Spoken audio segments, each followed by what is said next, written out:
Bonjour ou bonsoir à tous. Les amis, c'est Darkev95. On se retrouve pour une nouvelle vidéo consacrée à Ninjak. Je vais vous parler du personnage de Ninjak. J'avais envie de vous reparler de l'univers Valiant parce que c'est ce qui marche. J'aime bien vous en parler sur la chaîne et parler d'analyse de personnages et tout ça. Ça va continuer. Euh, Et voilà, il y a plein de projets qui sont prévus, mais j'étais pas été présent parce que j'étais déjà malade, un peu malade, mais je vais mieux maintenant, hein. Maintenant, on va parler de l'univers Valiant, qui m'a fait connaître, j'ai fait connaître des gens grâce à cet univers-là. Euh, et je sais que j'ai pas parlé de Ninjak et tout ça, l'Eternal Warrior, je n'en ai pas parlé. Ah si si, j'ai parlé. X-Zero Manowar et l'Eternal Warrior, je vous en ai parlé. Et après, je vais peut-être en parler d'autres parce que l'univers Valiant, c'est un univers que j'aime particulièrement dans le genre super-héros. C'est vraiment un genre intéressant et je pense que c'est ça que j'ai moins de mal avec les Big Two. C'est souvent des séries. Enfin, ça, c'est redondant pour moi, hein. J'arrive pas à suivre certaines séries. Et avec Valiant, j'ai plus la possibilité d'avoir ça. Même si je continue à lire du Marvel et du DC. Ça, je fais toujours ça. Mais on va parler de Ninjak maintenant. Il y a deux variantes de Jeff Lemire qui a participé à de nombreux projets dans l'univers Valiant et c'est le crossover qu'il faut lire pour tout comprendre des personnages, hein. Il y a Ninja qui apparaît dedans et c'est plus facile. Même si moi, quand j'ai commencé Valiant, j'ai plutôt commencé avec Bloodshot Reborn et j'ai eu l'erreur de ne pas lire ça avant. J'ai fait l'erreur de pas lire ça avant et c'est après ça complète le tout pour connaître l'univers et c'est vraiment bien. Ninja qui apparaît, et c'est ça, c'est une porte d'entrée pour savoir lequel personnage vous intéresse, et ben c'est ça, hein. Je pense que je l'ai souvent présenté dans mes autres vidéos, si je me trompe pas. Et et c'est vraiment une série à lire. Il y a Bloodshot, évidemment, qui a eu le plus de séries. Et il y a Archer et Armstrong, il y a Eternal Warrior, il y a Shadowman aussi, qu'on voit, je pense. Et c'est vraiment intéressant. Et je vous conseille d'y jeter un œil, c'est vraiment bien. Et c'est un titre qu'il faut lire avec curiosité, hein. Je sais que l'univers Valiant, pour beaucoup, ça peut pas être évident, mais avec ça, on peut facilement y entrer. Et il y a Ninjak l'intégrale. J'avais toute la série, hein, mais je me les ai achetés, je l'ai acheté l'intégrale pour me le relire et comme c'est une série que j'ai beaucoup aimée, j'aime beaucoup cette première série parce que c'est de l'espionnage, ça te reprend les codes qu'on voit de James Bond de Daniel Craig par exemple, ça te reprend plein de choses et je trouve que ce personnage est très bien exploité dans ce tome. Franchement, c'est un personnage intéressant, j'aime bien son... Même si on peut dire il y a beaucoup d'idées qui sont puisées dedans. Il y a, comme j'avais dit, il y a un peu de Sly Cooper avec cette ombre, là, l'organisation maléfique. Là, ça me fait penser à ce qu'on voit dans Sly Cooper, par exemple. Et après, on a Ninja, qui est une fusion un peu de ninja et d'espion, hein. Ça peut paraître ridicule avec le nom, mais franchement, Malkin fait un boulot remarquable avec cette série. Et même si je trouve que parfois ça allait trop vite, mais il y a certains détails que j'avais pas fait attention avant et qui me perturbent maintenant. Mais c'est vraiment une lecture que je vous conseille de lire pour commencer Ninjak. Et en plus, ça fait des liens avec le prochain titre que je vais vous présenter justement. Rapture, qui est un crossover entre Shadowman et Ninjak. Alors, ce crossover-là est pas, c'est pas le plus marquant de l'univers Valiant, pour vous l'avouer. Moi, c'est pas mon titre que j'ai trouvé. C'est, enfin, c'est un chouette crossover, ça fait le taf d'un bon titre, hein. C'est vraiment très bon pour ce que ça apporte. Et tu vois Shadowman, tu vois Ninja qui sont en conflit. C'est un vrai conflit les oppose et on voit qu'ils sont pas d'accord. C'est vraiment bien. Après, je conseillerais pas. C'est si on a envie de plus creuser, eh ben, il faut lire ça.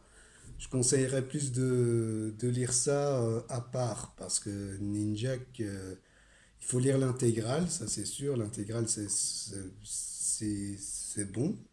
Et Rapture, c'est pas en soi, c'est pas essentiel. Voilà, c'est pas essentiel, mais ça fait le taf. On peut dire ça comme ça. Et après, il y a Unity, où Ninja qui apparaît, hein, c'est le, en plus, j'en ai parlé de ces trois personnages. Il y a Eternal Warrior, il y a X-Zero Manowar, et après il y a Liverweir et, voilà. Et ils auront une relation, et c'est ça qui est montré dans. Je voulais vous montrer Unity parce que Unity parle aussi de leur relation, parle de. C'est du bon, c'est du Avengers, mais c'est du très bon. C'est vraiment du très bon Avengers, je trouve.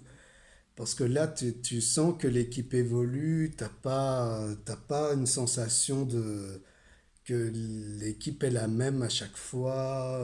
Enfin, c'est pour ça que pour ma part, je suis pas lecteur des comics Avengers, parce que pour moi, c'est ça, c'est pour ça. C'est l'équipe n'est pas ne manque de profondeur pour certaines choses. Après, il y a Captain America et Iron Man qui sont bons, mais après c'est un autre sujet. Mais on voit, voilà, on voit une équipe qui se soude et elle se dissout de manière naturelle. Et c'est très bon. Et si on veut voir du ninja, eh ben c'est ça. C'est vraiment, il apparaît dedans comme un personnage intéressant. Ils sont tous intéressants dans ce tome et je vous conseille d'y jeter un œil, hein. Je pense que même je vous en ai déjà parlé dans d'autres vidéos, mais j'avais envie de vous parler de ces trois personnages et je vais continuer à en parler d'autres si vous... Enfin, je vais vous en parler d'autres, c'est sûr, parce que Valiant, c'est un univers qui mérite vraiment son public, je trouve. Et pour ce qui est maintenant Ninjak, qui est la suite, on peut dire la suite de l'intégrale Ninjak, mais qui fait aussi des liens avec Unity. Et là, c'est avec plusieurs groupes d'espions on apprend que Ninjak, avec un K, il y a plusieurs Ninjak avec un G et tout ça. C'est, j'ai vraiment trouvé ça bon, ça reste fidèle à ce qu'a fait Mankind dans l'univers de Ninjak, hein. C'est Christos Gage là qui s'en occupe. C'est très bien. Moi, j'ai bien aimé cette lecture-là. Je m'en souviens que j'avais dévoré ce titre quand je l'ai acheté. J'ai dévoré. J'ai adoré l'idée de l'espionnage et qu'on explore la mythologie des ninjas. C'est vraiment intéressant ce que ça apporte et c'est vraiment très très bon. Et je pourrais dire que c'est c'est c'est c'est vraiment pas un mauvais titre. En tout cas, de ce qui est de l'intégrale et de ça, c'est les deux se valent. Pour moi, c'est les deux qui se valent. Je n'ai pas de problème avec ces deux titres. Je pourrais pas dire qui est le meilleur et le bon parce que ils apportent chacun quelque chose et c'est vraiment très très bon. Et celui-là, comparé à le précédent, il est cohérent jusqu'au bout par rapport à certaines choses. Et c'est ça qui a son charme, je trouve, par rapport à ce titre. Après, on a Harbinger Wars Blackout, qui est un peu le Civil Wars de l'univers Valiant. Et ça j'ai trouvé ça très bien. J'en ai parlé hein, dans ma collection de l'univers Valiant, je pense. Et c'est vraiment un titre que j'ai adoré parce que tu vois vraiment les conséquences. Tu vois Liverwheel qui est bien mis en avant. Tu vois la relation Ninjak et Livery qui sont mis en avant. Et il y a une guerre civile, quoi. Moi, c'est un des titres Valiant que j'ai adoré lire. Ça, pour le coup, c'est un titre que j'ai bien aimé lire. C'est un côté politique, à côté. C'est vraiment ça que j'aime bien. Dans l'univers Valiant, tu as un côté politique parfois qui est bien mis en avant et c'est ça qui est cool. Et Harbinger Wars fait ce taf-là. Et on voit la relation qui est exploitée avec Ninja et Livery et c'est vraiment intéressant. Et on voit que tout n'est pas rose pour eux et c'est vraiment intéressant. Vraiment. Je vous conseille de jeter un œil sur ce titre-là parce que ça vaut le coup. Et après, on va s'attaquer au dernier titre, un titre spin-off qui est Roku, qui apparaît dans l'intégrale de Ninjak hein, également. Elle est un personnage important dans l'univers de Ninjak. Elle était une des sept ombres et elle faisait partie de. Enfin, c'est une ennemie de Ninjak, mais elle ne l'est plus vraiment. Et là, elle fait son. Elle fait. Ben, elle se cherche, elle cherche ses origines, elle cherche ce qu'elle est réellement, elle cherche à savoir sa place, comme Ninjak l'a trouvée, la veut aussi, et c'est ça qui est. Dans ce titre, c'est ça que j'ai bien aimé. Même si c'est pas le meilleur titre de l'univers Valiant, ça je peux vous le dire, c'est pas un titre que je dirais que c'est le meilleur de tous les titres qu'on pourrait avoir dans l'univers Valiant. Roku, ça fait le taf parce que c'est un peu un DLC, quoi. C'est pas essentiel à de ce qui est Ninjak, mais c'est un titre qui vaut la peine d'être lu parce que c'est, comment dire. En plus, c'est Cullen Bunn. Cullen Bunn qui a participé à la création d'Agent Venom. En plus de ça, que je trouvais il a fait du bon taf avec l'Agent Venom, Cullen Bunn, je trouve. Et je suis pas. Après, je sais, il fait la même chose, il fait ce même aspect qu'on retrouve. Et c'est vraiment bien, même si c'est pas le truc essentiel à lire de l'univers Ninja, je trouve, c'est pas vraiment ce qu'il faut lire, mais moi qui aime bien l'univers Ninja, qui a ça, et voilà quoi. Après, il y avait Killers, mais je vous ai pas présenté parce que c'est complètement à part, même s'il y a des petits liens avec Ninjak, mais ça reste à part parce que c'est du Kingsman pur et dur en fait. Enfin, ça ressemble à du Kingsman et c'est beaucoup, ça ressemble plus à ça que de l'espionnage comme fait Ninjak. Même si Kingsman c'est de l'espionnage aussi, hein. Mais exploité de manière différente. Et, et voilà, c'était ma vidéo sur Ninjak, mais en fait, voilà, j'ai pas fini j'ai envie de vous en parler encore plus de ce personnage parce que j'aurais vraiment voulu qu'il y ait un film dessus sur Ninjak. Je trouve qu'il aurait mérité un film. Il y a même un jeu vidéo, il y a de quoi faire un jeu vidéo dessus. Il y a les ennemis et tout ça, il y a de quoi faire un bon jeu vidéo. Et il y aura, je sais pas s'il y aura, mais il y a un fan film, Ninja contre de Valiant Universe, que je vous conseille de regarder, qui est très très bien et qui respecte, c'est fidèle à ce que on connaît de l'univers Valiant et je vous conseille de le regarder parce que c'est très bien.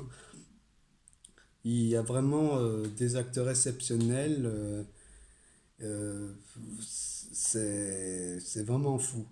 Et, et c'est dommage que Blue Shot a fait ça s'est planté. Parce que j'aurais bien voulu qu'il y ait un film dessus sur Ninja qu'ils auraient pu faire. Hein. Il y a de quoi en plus avec le genre Mission Impossible, le genre James Bond à la Daniel Craig. Ils auraient pu faire un film Ninja il y a tellement de possibilités maintenant et c'est ce que j'aurais voulu voir parce que le genre super-héros ne m'attire plus des masses dans le cinéma. j'essaye, j'essaye de me réconcilier avec Marvel, mais Disney ne comprend pas et je trouve que ça devient n'importe quoi pour moi. Pour moi, ça devient n'importe quoi et ça devient des blagues à chaque fois en fait. C'est plus pris au sérieux, ça devient de la blague momentanée et ça, je trouve ça dommage. Même s'il y avait The Falcon et Winter Soldier que j'avais adoré, qui était fidèle à ce qu'on connaît des films du MCU de Captain America. Mais voilà, après je suis moins attiré par ce genre dans le cinéma, mais dans le comics c'est toujours le cas, hein. Même si j'essaie de différencier mes lectures dessus. En tout cas, j'espère que cette vidéo vous a plu. Ça m'a fait plaisir de vous parler de ce personnage que j'apprécie beaucoup de l'univers Valiant et je pense en parler de d'autres personnages parce que il faut en parler et je pense que c'est facile d'accès pour en parler, je trouve. J'arrive plus facilement à vous en parler. On parlera d'autres personnages. Il y a Morbus que j'ai prévu de vous en parler. Je vais vous parler du film d'ailleurs que j'ai vu. Ouais, on va faire ça. Et après, il y aura une vidéo sur Thor qui est prévue pour la campagne, pour Love and Thunder, là, je sais pas quoi. Ben, je vous en parlerai. Je vais vous parler du personnage de Thor je vais vous parler de plein de choses. J'ai envie de vous parler des films aussi. Ça me tente depuis longtemps et j'ai prévu de faire un live sur, euh, sur Disney. Je vais faire en trois étapes pour que, pour parler de mon ressenti de plusieurs films. J'ai vu même un documentaire pour que je sois bien, pour bien le faire. Et, et il y a certains Disney que je dois voir pour me faire un avis global.